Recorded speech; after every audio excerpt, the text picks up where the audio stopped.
என்ன பண்ணுறேன்னா இந்த நம்ம மீஷோவில் கத்தி வாங்கினோம் இல்லைங்களா, அது எப்படி கட் பண்ணுது அப்படின்னு பார்க்கலாம் அப்படின்னு.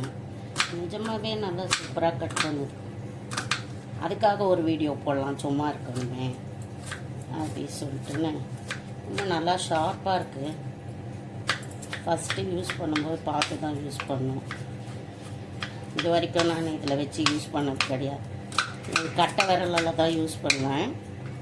சரி, இன்றைக்கி சனிக்கிழமை இல்லையா, கொஞ்சம் மாவு வேறு அரைக்கிறோம். டிஃபனுக்கு சும்மா கொஞ்சம் வடை போடலாம் அப்படி சொல்லிட்டு அந்த உளுந்தை கொஞ்சம் எடுத்து வடை எவ்வளோ சாஃப்டாக வருதுன்னு பார்க்கலாம். கத்தியை யூஸ் பண்ண மாதிரியும் இருக்கும் அப்படின்னு போடலான்னு வடை போடலாம். வெங்காயம் கட் பண்ணிட்டேன், எண்ணெய் காய வச்சுருக்கேன், சும்மா ஒரு பச்சை மிளகாய் வச்சுருக்கேன். மானசா கருவேப்பிலெல்லாம் சாப்பிட மாட்டா, அதனால் அதெல்லாம் போடலை. வெறும் மிளகும் கொஞ்சம் சீரகம் உப்பு பெருங்காயத்தூள் போட்டு சும்மா ஒரு 4 வடை. வெங்காயம் மட்டும் நிறைய போட்டுறேன். இந்த உளுந்தில் கொஞ்சமாக சால்ட்டு போட்டிருக்கேன், பெருங்காயத்தூள் போட்டுக்கலாம்.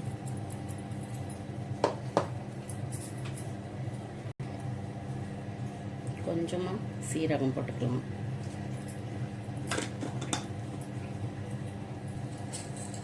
கிரைண்டரில் அரைக்கும்போது உளுந்து நல்லா வரும் இல்லைங்களா, அதனால தான் கொஞ்சம் வடை போடலான்னு கொஞ்சமாக மிளகு ஒன்றும் பாதிமாக தட்டி போட்டுக்கலாம்.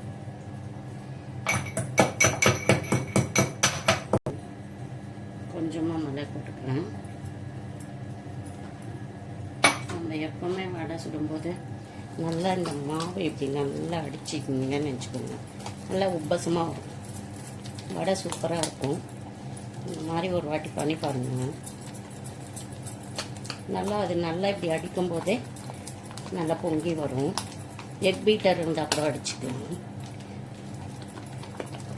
வடை போடலாம். நல்லா அடிச்சிட்டேன். இந்த பச்சை மிளகாவும் வெங்காயத்தையும் அதில் போட்டுக்கலாம். எண்ணெய் காய வச்சுருக்கேன்.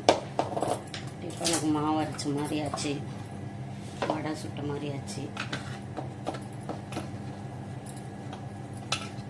எண்ணெய் காயிட்டோம்.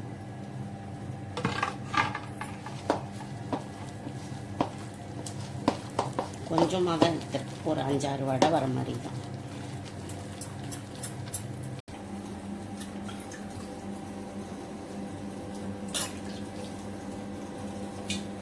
மாவும் ரெடி ஆயிடுச்சு.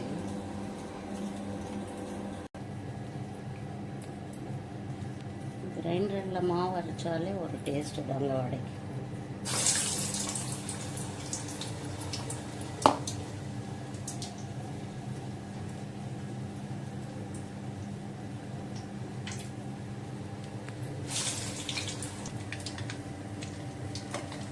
கொஞ்ச நேரம் கழித்து அப்படியே எடுத்து திருப்பி விடலாம்.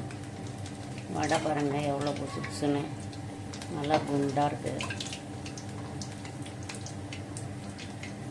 யாரெல்லாம் இந்த மாதிரி திருட்டு வேலை செய்வீங்க சொல்லுங்கள். இட்லி மாவு அரைக்கும் போது அதிலேருந்து உளுந்து எடுத்து வடை செய்யலாம் அப்படின்னு சொல்லிட்டு. நிறையவும் நம்ம சாப்பிட்ட மாதிரி இருக்காது, சும்மா லைட்டாக கொஞ்சமாக சாப்பிட்ட மாதிரி இருக்கும் இல்லைங்களா. வீட்டிலே செய்யறதுனால ஹெல்த்தியாகவும் இருக்கும். பொரிச்சு எடுத்துடலாம். வடை ரெடி ஆயிடுச்சு. கொஞ்ச நேரம் இப்படி இருத்துருங்க, அப்போ தான் எண்ணெய் ஃபில்டர் ஆகும். வடை சுடுறதுக்குள்ளே மாவே ரெடி ஆயிடுச்சு. ஆஃப் பண்ணிடலாம். சூடாக வடையை சாப்பிட்லாம். நீங்கள் வடைக்குன்னு போடாமல் இந்த மாதிரி டிஃபன் செய்யும்போது வடை செஞ்சோம்னா நிறைய சாப்பிடாம ஆளுக்கு கரெக்டாக 2 சாப்பிட்ற மாதிரி இருக்கும். எனக்கு 7 வடை தான் வந்திருக்கு பாருங்கள். இதோட நம்ம ஒரு தோசை, சட்னி, பொங்கல், சாம்பார் அப்படி சாப்பிடும்போது லிமிட்டாக சாப்பிட்ட மாதிரி இருக்கும். உடம்புக்கும் ஹெல்த்தியான மாதிரி இருக்கும். ஆஃப் பண்ணிடலாம். வடை ரெடி ஆகிடுச்சு. சுட சுட சாப்பிட்டு வந்துடலாம். இந்த வீடியோ பிடிச்சிருந்தா லைக் பண்ணி ஷேர் பண்ணி கமெண்ட் பண்ணுங்கள். ஓகே, பாய்.